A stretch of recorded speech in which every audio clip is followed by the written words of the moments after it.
ഇനി നിങ്ങൾ ഇവിടുന്ന് ഇറങ്ങിയില്ലെങ്കിൽ അവളിഞ്ഞു വരും. എന്റെ ഭാര്യ കത്രീന. കർത്താവേ, ഉറ്റു സാധനോ.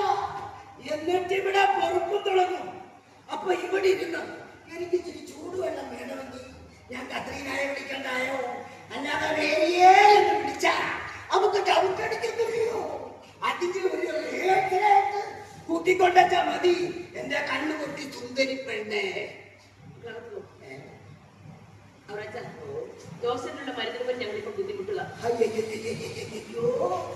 മരുന്ന് വാങ്ങാൻ ബുദ്ധിമുട്ടാണെങ്കിൽ അങ്ങ് ധർമാശുപത്രി പോയി കിടക്കണം.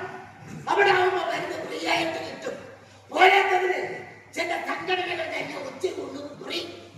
പിന്നെ ക്യാൻസർ അല്ലയോ, ഇതിന് മരണമല്ലാതെ വേറെ വഴിയില്ലല്ലേ? പ്രൈവറ്റ് ആശുപത്രിയൊക്കെ ഉണ്ടല്ലോ, കഴുത്തറപ്പം കാച്ച. അതുകൊണ്ടല്ലയോ എന്റെ മൂലത്തിൽ ഒരു ഗുരു വന്ന് പൊട്ടിയിട്ടു.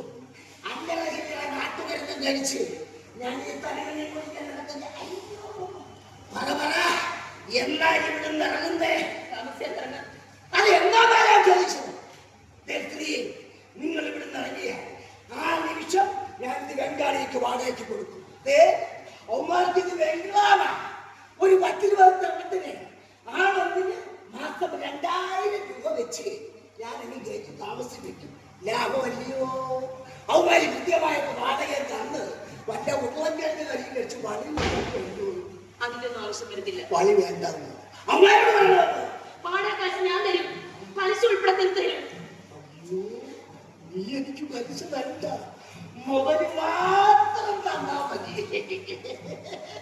അകത്ത് കിടക്കുന്നവൻ ഇനി എത്ര കാലം വിചാരിച്ചല്ല. ഇങ്ങോട്ട് നോക്കിക്കേ, ഇനി അങ്ങോട്ട് ഈ അച്ചായം നോക്കിക്കോളാം. നിനക്ക് താമസിക്കാൻ ഒരു വീടും എനിക്ക് മേയാൻ ഈ പറമ്പും.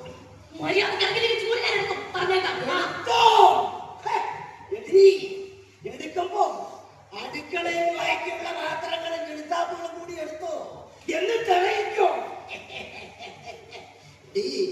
കർത്താവ് തമ്പുരാന് കാശ് സൂക്ഷിക്കാൻ അറിയാവുന്നമാരെ ഏൽപ്പിക്കൂ. പണത്തിന് നോട്ടിന്റെ പോലും വിലയില്ലാതെ വരുമെന്ന് ചില ബുദ്ധിരാജന്മാർ പറയത്തില്ലയോ? ചുമ്മാ കാശ് കീശാനുള്ളവന് എന്നും വിലയുണ്ട്.